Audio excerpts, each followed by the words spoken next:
పద్మశ్రీ ఘంటసాల జయంతి వేడుకలను డిసెంబర్ 4వ తేదీన ఘనంగా నిర్వహించడం జరుగుతుందని, ఈ జయంతి వేడుకల్లో వేలాది మంది పాల్గొని విజయవంతం చేయాలని ఘంటసాల విగ్రహ సంకల్పకర్త పద్మశ్రీ ఎస్పీ బాలసుబ్రహ్మణ్యం, సన్మాన గ్రహీత ఘంటసాల కళానికేతన్ అధ్యక్షులు కోడూరు ఆనందరావు పిలుపునిచ్చారు.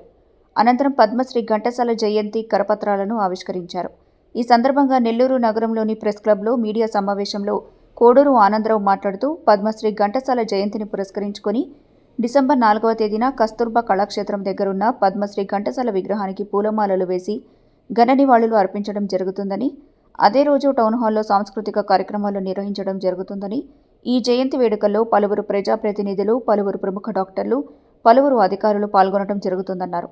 పద్మశ్రీ ఘంటసాల అభిమానులు, ప్రజలు వేలాది మంది విచ్చేసి జయంతి వేడుకలను విజయవంతం చేయాలని కోరారు. ఈ కార్యక్రమంలో తాలూరు సుధాకర్, వెంకటేశ్వర్లు తదితరులు పాల్గొన్నారు. ఘంటసాల జయంతి సందర్భంగా డిసెంబర్ 4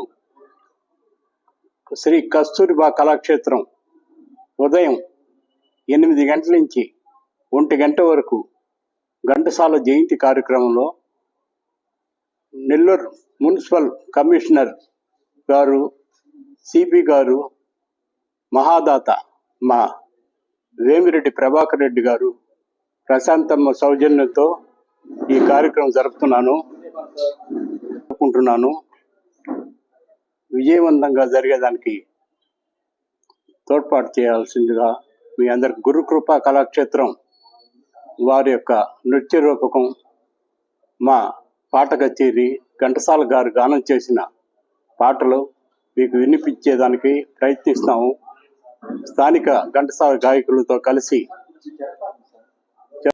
4 గంటల నుంచి నెల్లూరు పురమందిరం టౌన్ హాల్లో కేవీఆర్ సౌండ్స్ వారి ఆధ్వర్యంలో మంచి ధ్వని పుట్టించేటట్లు ఆ సౌండ్ సిస్టానికి విలువ నాకు తెలుసు.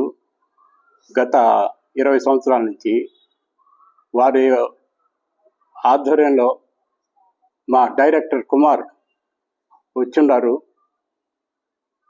సంగీత డైరెక్టర్ కుమార్ గారు వారి ఆధ్వర్యంలో చేస్తున్నాను. చాలా ఆనందకరంగా ఉంటుందని ఘంటసాల అభిమానులకు, ఘంటసాల ప్రేక్షకులకు ఎక్కువ వచ్చి ఈ కార్యక్రమాన్ని ఇచ్చేయవలసిందిగా కోరుతున్నాను. ఈ కార్యక్రమానికి ఇంకా అనేక మంది పెద్దలు ఉన్నారు. బిఎన్ రాజు గారు, పేరూరు ప్రదీప్ గారు, హైటెక్ రమణారెడ్డి గారు ముఖ్య అతిథులుగా మరియు తదితర పెద్దలు అందరూ వస్తున్నారు. ఈ కార్యక్రమం విజయవంతం చేయవలసిందిగా కోరుతున్నాం. కిమ్స్ హాస్పిటల్ వారికి ఘన సన్మానం ఈ కార్యక్రమంలో వాళ్ళు ఇచ్చేస్తున్నారు. మీ అందరూ ఆదరాభిమానం, ప్రేక్షకులు, మీడియా వారికి ప్రత్యేక ధన్యవాదాలు